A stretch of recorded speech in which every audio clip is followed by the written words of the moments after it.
Potential energy. लिखो, it is defined as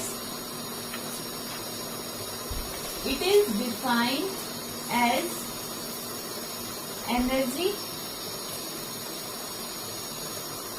possessed, it is defined as energy possessed by the body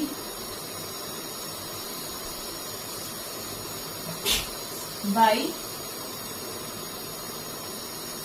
virtue of its position and shape।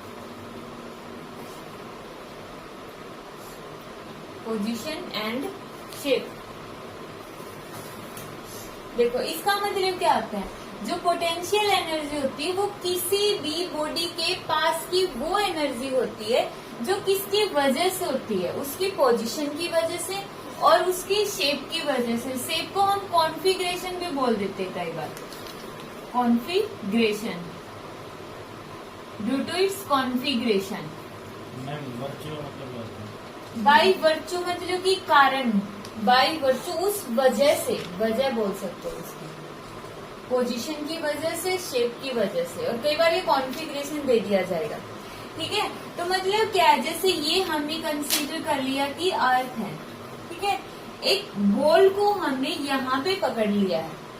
ठीक है, अब ball की जो height होगी वो अर्थ से कितनी है, h हाइट पर है। तो इस हाइट की वजह से मीन्स जो ये बॉल की पोजीशन है, उस पोजीशन की वजह से इस बॉडी के अंदर पोटेंशियल एनर्जी आ जाएगी। ठीक है, मतलब इस हाइट की वजह से जो बॉडी में एनर्जी होगी उसका नाम हम बोलेंगे पोटेंशियल एनर्जी। तो पोटेंशियल एनर्जी किस किस की वजह से होगी, उसकी पोजीशन मतलब हाइट की वजह से, दूसरा उसकी कॉन्फ़िगरेशन मतलब उसकी शेप की वजह से, जो भी इसका स्ट्रक्चर है उसकी वजह से। ठीक है, इसका फिजिकल सिग्निफिकेंस क्या होता है, physical significance of potential energy. इसका फिजिकल सिग्निफिकेंस, फिजिकल सिग्निफिकेंस क्या होगा, इट हैज द कैपेसिटी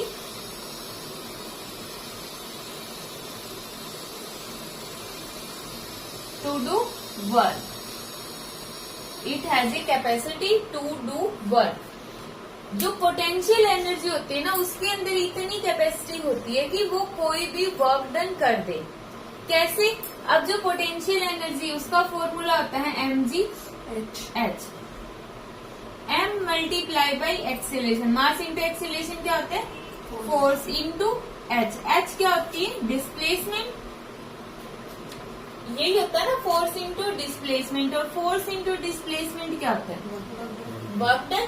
तो हम ये नहीं बोल रहे हैं कि हमने पोटेंशियल एनर्जी से स्टार्ट करके वर्क डन पे फिनिश कर दिया। दैट मीन्स जो पोटेंशियल एनर्जी है उसका सिग्निफिकेंस क्या हो गया, it has a capacity to do work, काम करने की कैपेसिटी है, ये इसका फिजिकल सिग्निफिकेंस है। तो इसको यू से ही क्यों डिनोट किया, वो तो इनका अलग अलग सिंबल होता है, और तुम इसको किसी और पार्ट से भी डिनोट कर देते हो, जैसे काइनेटिक एनर्जी को हम ई से डिनोट कर देते हैं ना। इस वाले में यू का मतलब क्या है, यू का मतलब पोटेंशियल एनर्जी। ठीक है, जस्ट नोटेशन है ये।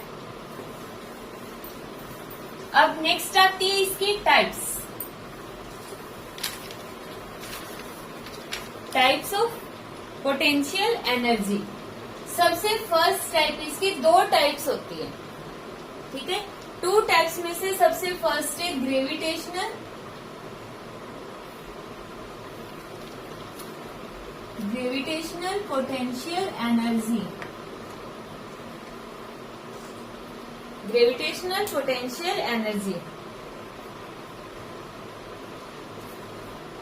इसके अंदर क्या लिखोगे, it is defined as, it is defined as energy possessed by the body किसकी वजह से? By virtue of its height. Height बोल सकते हो या पोजीशन बोल सकते हो। By virtue of its height, height की वजह से। ठीक है,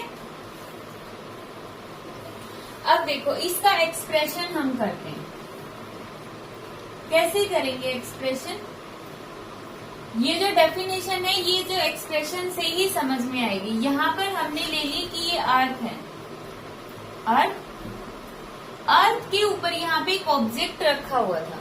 इस ऑब्जेक्ट को हमें h हाइट पर लेकर जाना है। यहाँ पर ये जो ऑब्जेक्ट है, इसको हमने ऊपर लेकर जाना है। और अभी इस ऑब्जेक्ट की जो डिस्टेंस है वो कितनी हो गई है?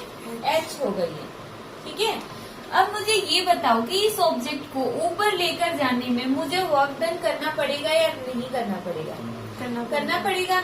अब यहाँ पे ये वर्क डन है वो किसके अगेंस्ट करना पड़ेगा? जो ऑब्जेक्ट है अर्थ, उसको अपनी तरफ खींच रही होगी due to gravitational force of attraction. तो मतलब अर्थ इसको अपनी तरफ खींच रही है ग्रेविटेशनल फोर्स से। हम इसको ऊपर की तरफ खींचेंगे, बाहर से एक्सटर्नल फोर्स लगाएंगे। और ये जो फोर्स है किसके इक्वल होगा? ग्रेविटेशनल फोर्स के इक्वल होगा। तो यहाँ पर जो हमने फोर्स लगा है, यहाँ पे मैं वैसे समझाने के लिए लिख देती हूँ कि हमने जो फोर्स लगा है, वो जो फोर्स होगा वो किसके इक्वल होगा? F G. और जो इन दोनों का मैग्नीट्यूड तो सेम है, लेकिन डायरेक्शन क्या है इन दोनों की? अपोजिट है। ठीक है, तो इसके अंदर लिखो when a body is taken, when a body is taken at height h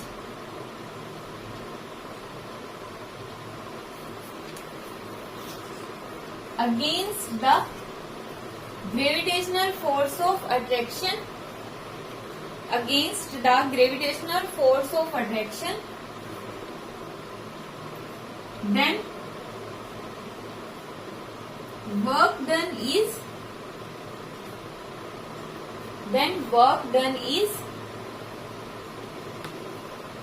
देखो यहाँ पे सबसे पहले लिखो work done, then work done by earth is, work done by earth is कितना वर्क डन होगा? अर्थ का मतलब ग्रेविटी का, ग्रेविटेशनल फोर्स मल्टीप्लाई बाई उसकी डिस्प्लेसमेंट। डॉट लगा के क्या कर दोगे? वेक्टर लगा दोगे।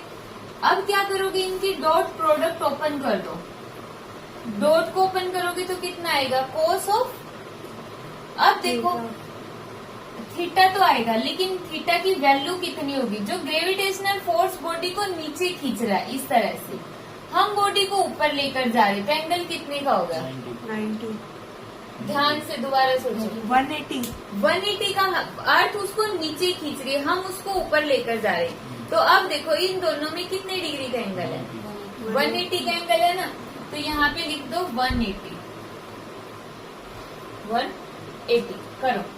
तो work done by the gravity is equal to cos 180 minus 1, कितना आ गया? F G S.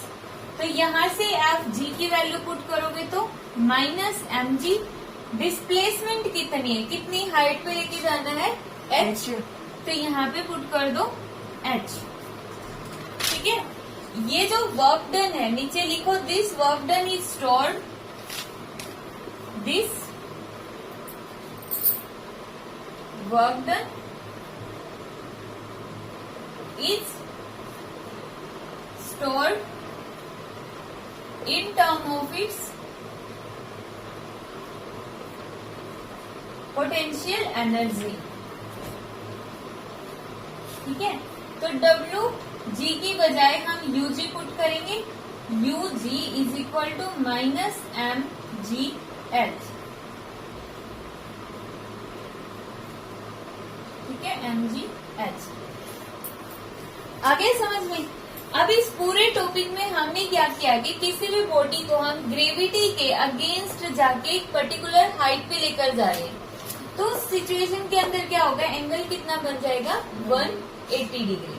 ठीक है, 180 डिग्री आते ही हमने पोटेंशियल एनर्जी निकाल दी। अब ये जो वर्क डन है ये किसने किया है? ग्रेविटी ने किया ना। तो हमने कितना वर्क डन किया है। अगर हम हमारी बात करेंगे तो इसके अंदर लिखो नेक्स्ट है वर्क डन बाई अस।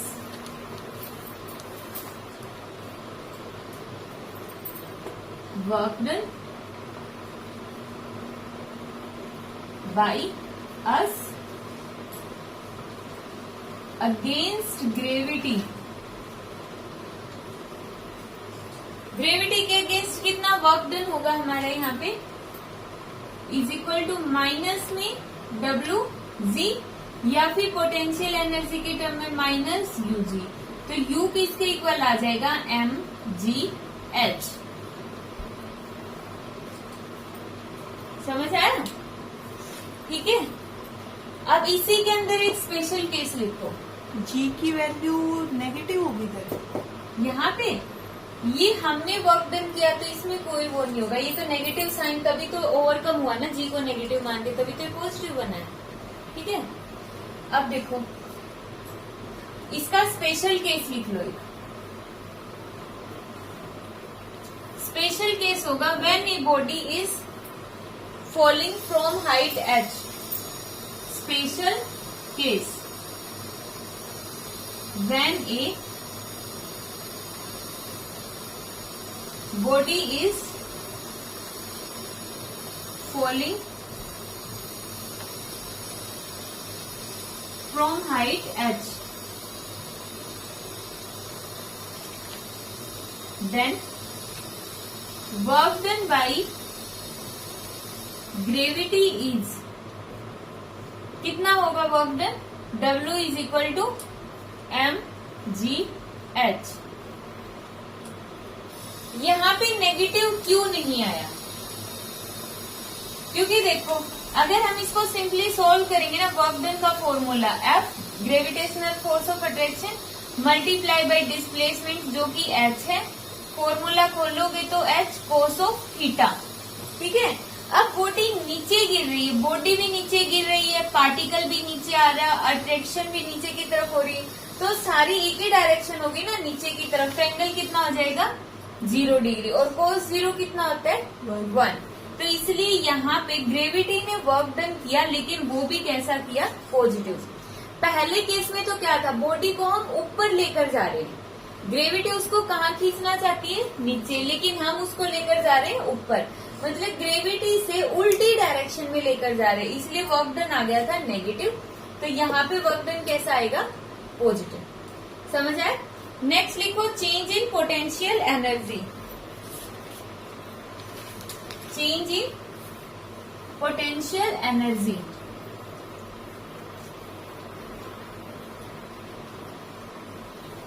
इसी टॉपिक में है ये भी।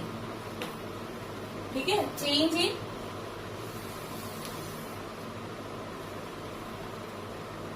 पोटेंशियल एनर्जी कैसे निकालते? देखो वैसे तो ये जो टॉपिक है ना, एग्जाम में डायरेक्टली तुम्हें कोई ये नहीं बोलेगा कि चेंज इन पोटेंशियल एनर्जी का डेरिवेशन लिखो। ये न्यूमेरिकल के अंदर भी आ सकता है, ये कॉन्सेप्चुअल क्वेश्चन में भी पूछ सकते हैं।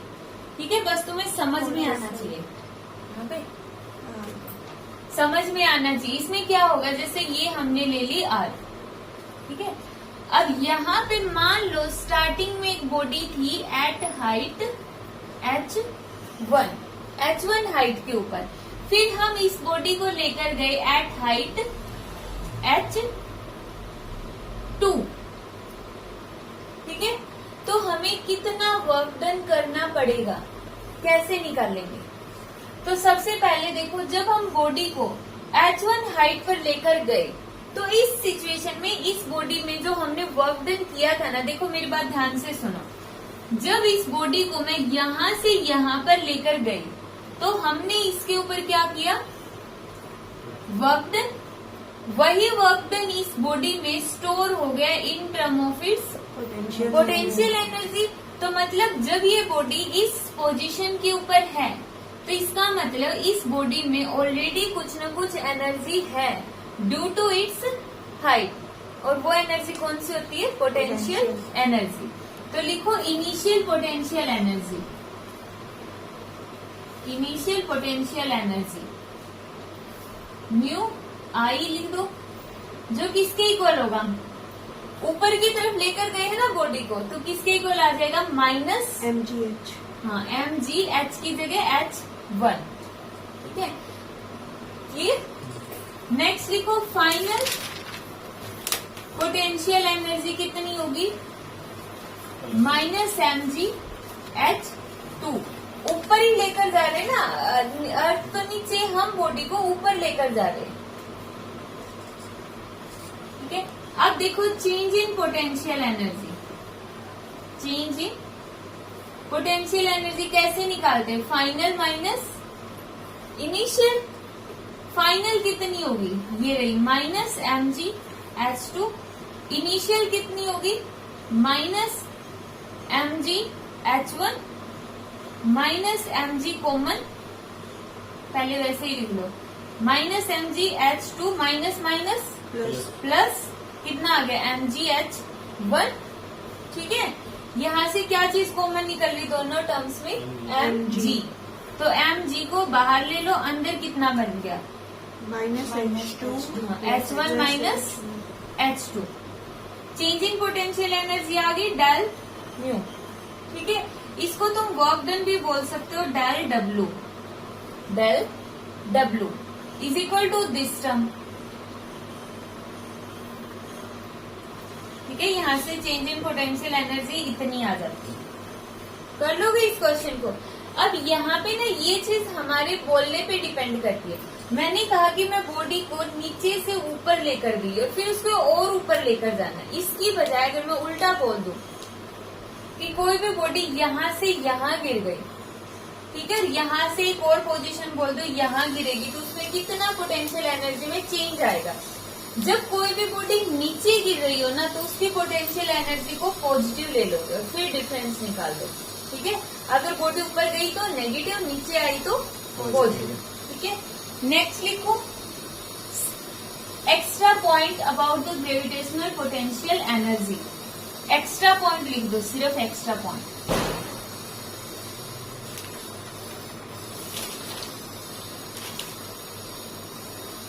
लिखो potential energy. Potential energy depends only upon the potential energy depends only upon the initial and final position. Initial and final position. It does not depend upon. It does not depend upon path. It does not depend upon the path. कैसे? देखो, जैसे ये होगी हमारे पास अर्थ, ठीक है, एक body यहाँ पे थी ए पोजीशन पे, इस बॉडी को हम यहाँ पर ले गए बी पोजीशन पे, जब दोनों के बीच की डिस्टेंस कितनी है? h है। ठीक है, इस केस में अगर इसका वर्क डन होगा, वर्क डन या फिर पोटेंशियल एनर्जी होगी U1। क्लियर? अब अगर इसी बॉडी को लेकर जाना है यहीं पर, लेकिन जो पाथ है हम ऐसे ऐसे फॉलो कर रहे हैं, घूम फिर के हम आ गए यहीं पे, ये कितना घूम लिए देखो। ठीक है, लेकिन फिर भी जो पोटेंशियल एनर्जी होगी इस केस में वो दोनों इक्वल होंगी। क्यों? क्योंकि जो पोटेंशियल एनर्जी का हमने डेरिवेशन किया था उसमें क्या था? डिस्प्लेसमेंट था ना, और डिस्प्लेसमेंट का मतलब इन दोनों के बीच की शॉर्टेस्ट डिस्टेंस, वो तो सेम ही रहने वाली है ना। हमें पाथ डिस्टेंस से थोड़े ना मतलब है, हमें चाहिए डिस्प्लेसमेंट। ठीक है, इसलिए जो हम पोटेंशियल एनर्जी बोलते हैं कंजर्वेटिव इन नेचर होती है। कंजर्वेटिव मतलब मैंने बताया था ना, जिसके लिए बहुत ही नैरो माइंडेड लोग, जिसके लिए सिर्फ स्टार्टिंग की और फाइनल पोजीशन माइंडेड रखती है। ठीक है, याद रख लोगे ना अब इसको। नेक्स्ट है, एक मिनट ये बनना। नेक्स्ट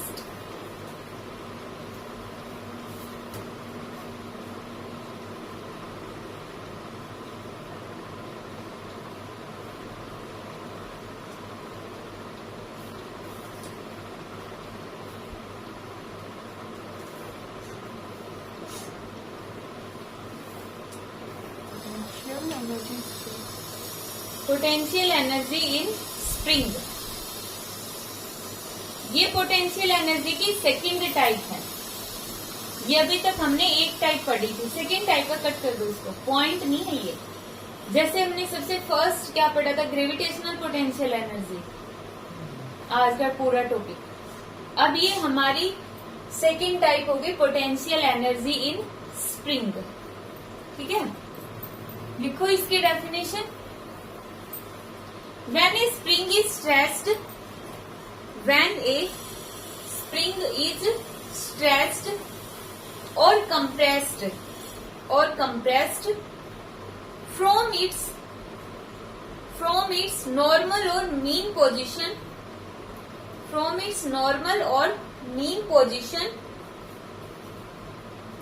ब्रैकेट में लिख लो x is equal to 0 by a small distance x, then the restoring force is developed in the spring by a small distance x, then a restoring force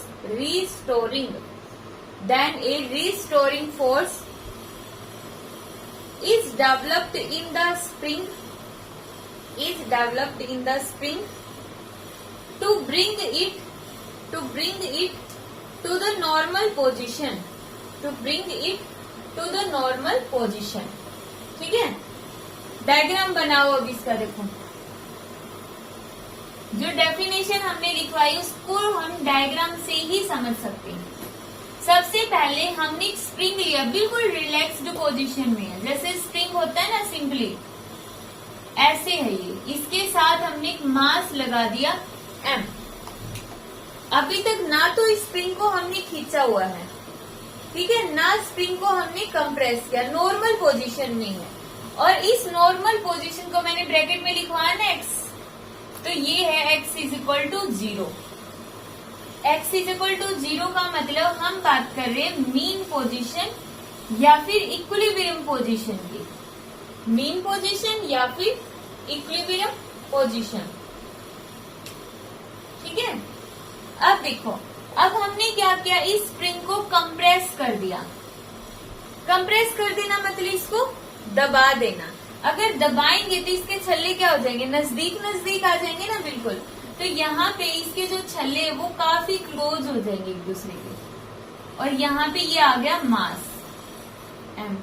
अब ये जो मास है ना, अपनी ओरिजिनल पोजीशन से कितनी डिस्टेंस लेफ्ट साइड में travel कर गया, x। यहाँ पे देखो x की वैल्यू हमने 0 क्यों रखी है, मतलब उसकी मीन पोजीशन है। जैसे जैसे इस साइड आते गए x की वैल्यू बदलती गई, 1 2 3 4 5, कितने मीटर तक हमने कंप्रेस किया, कितने सेंटीमीटर तक कंप्रेस किया, तो इसको हमने x मान लिया, ठीक है। ये कब है, जब हमने उसको कंप्रेस किया स्प्रिंग को। अब इसको एक्सपेंड कर दो, एक्सपेंड करेंगे तो स्प्रिंग के छल्ले क्या हो जाएंगे, दूर दूर थोड़ा, मास m। अब जब हम स्प्रिंग को एक्सपेंड करेंगे तो भी मान लो कि हम इतना एक्सपेंड कर रहे हैं, वो मीन पोजीशन से x डिस्टेंस ट्रेवल कर रहा है, तो इसको हमने क्या कर दिया है, एक्सपेंड कर दिया।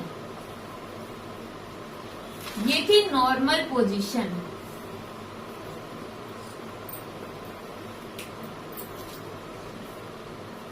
ठीक है, अब डेफिनेशन पढ़ो। देखो डेफिनेशन में हमने क्या लिखा है कि when a spring is stretch, जब हम किसी भी स्प्रिंग को स्ट्रेच करते हैं, खींच देते हैं या फिर कंप्रेस कर देते हैं, तो उस सिचुएशन में क्या होता है कि उस स्प्रिंग के अंदर एक रिस्टोरिंग फोर्स आ जाता है। रिस्टोरिंग फोर्स क्यों आ जाता है, न्यूटन का फर्स्ट लॉ क्या बोलता है कि कोई भी बॉडी है वो अपनी ओरिजिनल शेप में रहना चाहती है, यही बोल रहा है ना वो। तो इसका मतलब जो स्प्रिंग है वो भी तो अपनी इक्विलिब्रियम पोजीशन में रहना चाहेगा, और इसकी वजह से जो ये स्प्रिंग होगा वो क्या करेगा, एक रिस्टोरिंग फोर्स ले आएगा। मतलब हमने इसको कंप्रेस किया, जैसे ये वाला फोर्स था, इसके ऊपर हमने बाहर से फोर्स लगा के एक्सपेंड किया था, तो यहाँ पे ये जो स्प्रिंग है ना, अपने अंदर एक फोर्स ले आएगा जो बाहर वाले फोर्स से अपोजिट होगा, जिसको हम बोलेंगे रिस्टोरिंग फोर्स, FR। समझ आया? तो जब ये स्प्रिंग को हम बाहर खींच रहे हैं तो हमारे फोर्स की डायरेक्शन क्या है, बाहर की तरफ है ना, तो यहाँ पे रिस्टोरिंग फोर्स इससे अपोजिट डायरेक्शन में लगेगा। लिख लो इसको, थ्योरी में लिखना है तो। नेक्स्ट लिखो, restoring force, restoring force, restoring force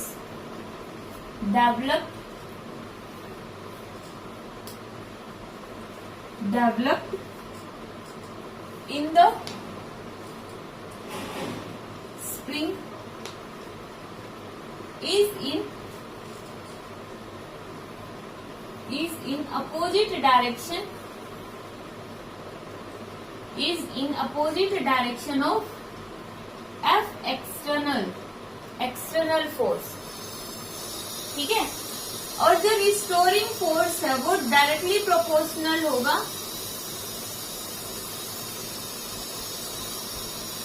restoring force is directly proportional to negative of displacement. ठीक है, एक्स का मतलब मान लो इसको मैं 4 सेंटीमीटर मूव कर रही हूँ तो फोर्स डायरेक्टली प्रोपोर्शनल होगा -4। ठीक है, 5 सेंटीमीटर से क्या तो -5। जब मैं ये प्रोपोर्शनैलिटी का सिंबल हटा दूंगी तो यहाँ पे कांस्टेंट आएगा K, जो कि बहुत ज्यादा इंपॉर्टेंट कॉन्सेप्ट है जिसको हम बोलेंगे spring constant. Spring constant K क्या होगा हमारे पास, स्प्रिंग कांस्टेंट। इसको FR बोल सकते हो, रिस्टोरिंग फोर्स को। ठीक है, नीचे लिखो, now we know that restoring force is negative of external force. जो रिस्टोरिंग फोर्स है और एक्सटर्नल फोर्स है वो इक्वल तो है, बट ये नेगेटिव साइन क्या शो कर रहा है कि इनकी डायरेक्शन क्या होगी, अपोजिट। तो ये नेगेटिव साइन शो करेगा उनकी डायरेक्शन को, उनकी डायरेक्शन को। ठीक है, तो यहाँ से F एक्सटर्नल फोर्स का वैल्यू कितनी आ गई, F एक्सटर्नल फोर्स की एक नेगेटिव तो ये और एक नेगेटिव ये, तो मतलब पॉजिटिव KX।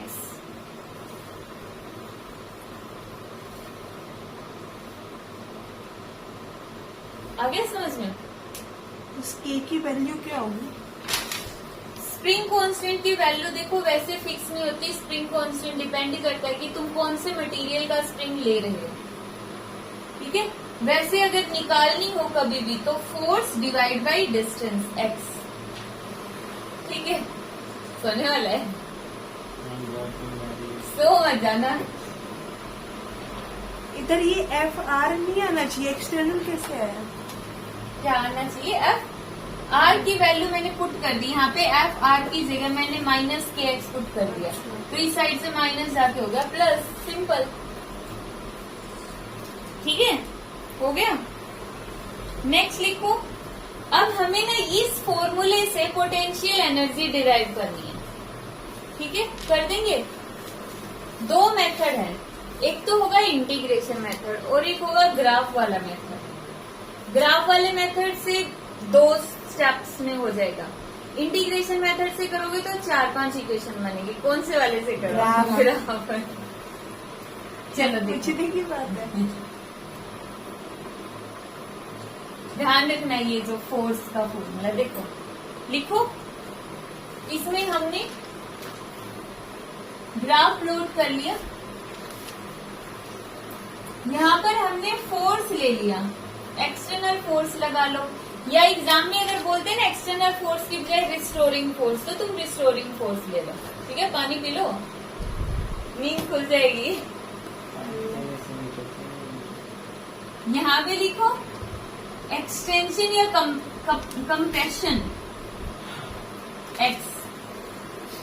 ठीक है, एक्सटेंशन या फिर उसको कंप्रेस कर दिया हमने।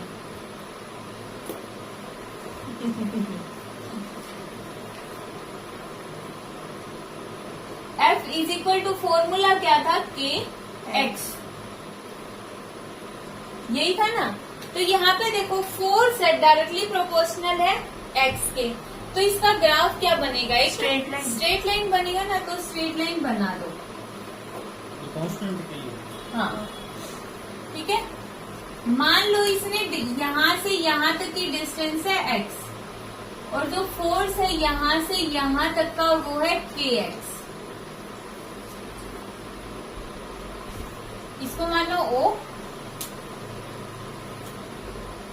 A B. तो ये जो ट्रायंगल बन गई ना ओ ए बी, ये मैंने वैसे दिखा दी है, कहीं तुम भी बना दो जिगजैग। ठीक है, ये ट्रायंगल जो हमने यहाँ पे बना दी है उसका एरिया क्या होगा, स्लोप। स्लोप। कल तुम्हें याद हो ना, मैंने वर्क डन वाला टॉपिक करवाया था। उस वर्क डन वाले टॉपिक में मैंने बताया था वर्क डन किसके इक्वल होता है, area under the force displacement graph. ठीक है, तो यहाँ पे लिखो work done is equal to area under F X curve, F X curve के नीचे का एरिया। देखो कर्व कौन सा, कर्व रियल में तो ये स्ट्रेट लाइन है ना, इसके नीचे का एरिया मतलब ये वाली ट्रायंगल ही बनी, ट्रायंगल ही बन गई ना। तो वर्क डन लिखो area of triangle O A B, O A B. Work done is equal to area of triangle O A B. दिख नहीं रहा उधर। लो, हाफ एरिया कैसे निकालेंगे ओ ए बी का, A B into O B. A B into O B. Half A B की value K X, K X, और O B की वैल्यू एक्स। एक्स। तो यहाँ से वर्क डन किसके इक्वल आ गया, हाफ के एक्स का स्क्वायर। ठीक है, वंस अगेन वही बात की work done is stored in term of its potential energy. तो स्प्रिंग की पोटेंशियल एनर्जी कितनी होगी, हाफ के एक्स स्क्वायर। कर लोगे। अगर कोई तुमसे, जैसे अभी हमने यहाँ से ये फॉर्मूला पढ़ा था, यहाँ से तुमसे पूछ ले स्प्रिंग कांस्टेंट किसके इक्वल होता है, तो तुम लिखोगे फोर्स डिवाइड बाई एक्स। और ये फोर्स तुम कोई भी फोर्स बोल सकते हो, रिस्टोरिंग फोर्स बोल सकते हो, एक्सटर्नल फोर्स बोल सकते हो। वैसे लॉजिकली हम यहाँ पे रिस्टोरिंग फोर्स बोलते हैं एफ को, ठीक है, लेकिन वो दोनों इक्वल होते हैं इसलिए हम एफ एक्सटर्नल भी बोल सकते हैं। क्लियर। नेक्स्ट लिखो some extra points.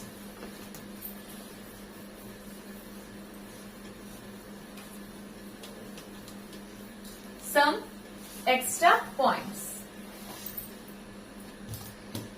Elastic potential energy. Elastic potential energy is never negative.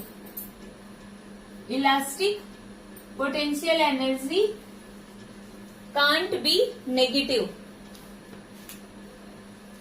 Elastic potential energy कभी भी नेगेटिव नहीं हो सकती। ठीक है। इलास्टिक पोटेंशियल एनर्जी जीरो कब होगी, ये इलास्टिक पोटेंशियल एनर्जी की बात कर रहे हैं हम। जीरो कब होगी, जब स्प्रिंग क्या होगा, मेन पोजीशन पर। हाँ, मेन पोजीशन पर, मतलब रिलैक्स्ड स्टेट में होगा। अगर स्प्रिंग बिल्कुल रिलैक्स है, ना तो उसको कंप्रेस किया ना उसको एक्सपेंड किया, तो उस केस में जो पोटेंशियल एनर्जी है वो कितनी हो जाएगी, zero. Third, potential energy positive कब होगी, दोनों केसेस के अंदर पॉजिटिव होगी, चाहे हम स्प्रिंग को एक्सपेंड करें या फिर स्प्रिंग को कंप्रेस करें। दोनों ही केसेस के अंदर जो पोटेंशियल एनर्जी है वो कैसी रहेगी, पॉजिटिव। ये नहीं सोचना कंप्रेस करेंगे तो मतलब कि वो नेगेटिव में चले जाएगी। स्प्रिंग की जगह कंप्रेस आएगा। हाँ, ये लो कंप्रेस, ठीक है, कहीं इतना दिमाग लगाने लग जाओ कि एक्सपेंड करेंगे तो पोटेंशियल एनर्जी पॉजिटिव, कंप्रेस करेंगे तो नेगेटिव। नेगेटिव कभी भी नहीं होगी, पोटेंशियल एनर्जी हमेशा रहेगी पॉजिटिव। तो कर लोगे पोटेंशियल एनर्जी का टॉपिक, और इसी के साथ ही कंप्लीट। ठीक है।